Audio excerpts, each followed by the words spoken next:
Hey guys, you also asked me to check out the CT5 here on the New York Auto Show.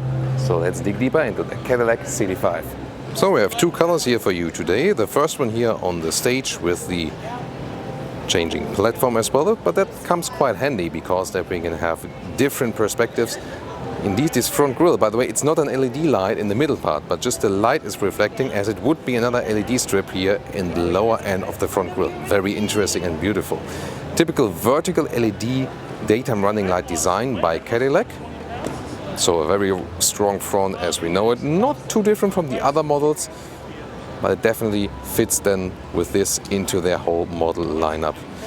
Right now they're at the side profile. This is the new CT5. It replaces the CTS and is, of course, as the number says, also situated below the CT6, then also lengthwise. You can find a lot of Cadillac videos here also on Autogefühl. If you just use YouTube search Autogefühl Cadillac, then you'll find a lot of full reviews.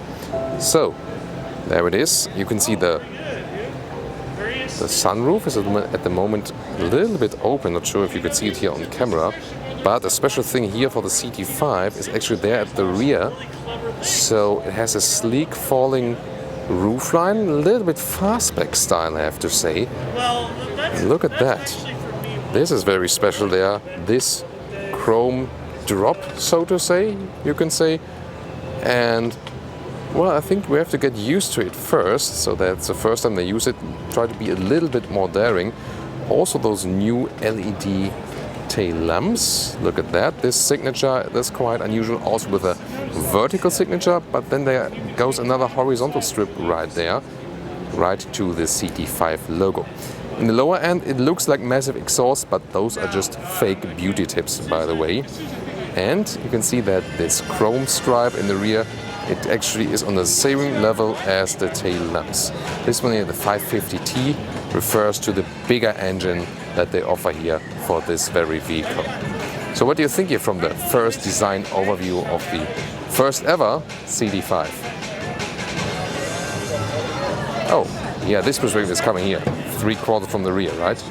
We have those shoulder view. There's always a beautiful view from the cars. This one right there now, 3/4 from the rear.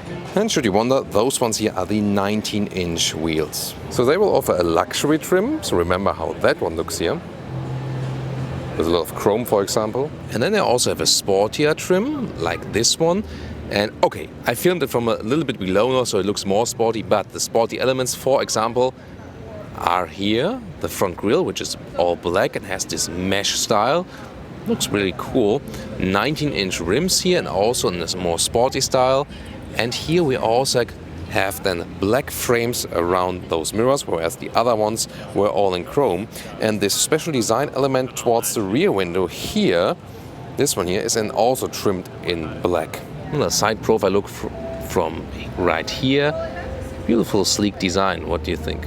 So here again that you can take the difference. There the elegant line with a lot of chrome use and those, let's say, more symmetrical wheels, and then the sportier trim with those black frames around the windows and, let's say, more open wheel choices.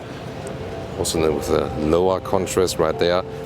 You know, usually I prefer more elegant trims, but in this case, I think the sportier one does suit the car a little bit better. So the hood opening is dead. We cannot open the hood here right on the motor show, but here, 550T, I want to show you this rear badge because it means something, because that refers to the Newton meters of torque. And finally, you have to know what it is, but it means something. It's not a totally random model description, because this one here features a 3-liter twin-turbo V6, 335 horsepower, and then the called figure of Newton meters of torque.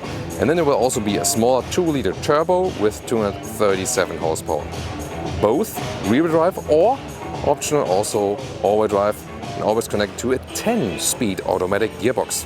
So now the interior with interesting material use. This one here has this carbon fiber, and that's actually pretty cool, and soft touch leather red at the inside of the doors, and classic thick Cadillac steering wheel. So they kept a lot of things from the model before, from the styling somewhat, but indeed also a lot has changed. For example, with the infotainment. So actually they do offer a full leatherette seat as well in the lower trim. The only problem it might be that you cannot combine it with every single option they offer. So in the high trim it will always be animal skin. At least they also offer leatherette in the base variant. So this is the new interior overview. You see they got rid of this typical symmetry shape where they have in the middle part the design line and then split the interior in two. Well, it looks a little bit cleaner than before, than in the predecessor, and this is the new 10-inch touchscreen, sadly not powered at the moment, but it will standardly fit also Apple CarPlay and Android Auto. The steering wheel will also have some controls. There is also an assistance systems upgrade, for example. As for the cruise control, the features will be a little bit better as for that. The instruments are rather classic. Right and left side and the middle part will be a small screen. And back to the main unit right there, you still have a volume knob and a lot of buttons in the lower end, for example, for seat heating and seat cooling. And also the ACC can be controlled with the manual buttons. Then this shifting lever for the 10-speed automatic gearbox. Next to the button right there, where you can also control the infotainment screen, for example, while driving and still have some hotkeys. Sitting in the front with 1.86 m or 6'1", still leaves some decent headroom and it's actually quite comfortable, cozy experience. Indeed, you feel like being, in a sedan which is not too big but also not too small. So here, the CT5 will be quite a good compromise if you don't want to be, too big and you still need like a parking spot or something, but already want to enjoy a little bit more luxury than in more compact vehicles. Head-up display is also available, and then you can also activate it or change it a little bit, like with the height and so on the left side of the steering wheel. This is also an inductive charging platform for your smartphone and some cup holders right there, but they are not adaptive. And the middle armrest flips out like this. Sorry, it's a little bit dark right there, but then you can see two more USB supplies, one USB-C and an older USB, so you still have the choice. The door handles are, by the way, very interesting, so they don't come really out, they're illuminated, and there's just, a small button behind it, and then they go out like this, so you can touch actually the back part of it. You can see here in the front, they do not lift up. Very interesting. Then you can see here, this is the rear compartment. I have the seat as I would be sitting in that vehicle, and that sure leaves me enough legroom. I can soon also test it right here. It's like a single seat step up here also for the rear. Isofix right there. Well, headroom-wise, it does exactly fit with my 1.86 or 6'1". My hairs are already touching the ceiling. But as for my knees, I can put a fist in front of my knees. That's always a good measurement, so really ample of legroom. But you sit actually quite high here for a rear compartment of a car. One more USB-C supply and another 12-volt power supply in the rear. Here, by the way, the 350T, then again also referring to the Newton meters of torque. Yeah, why not?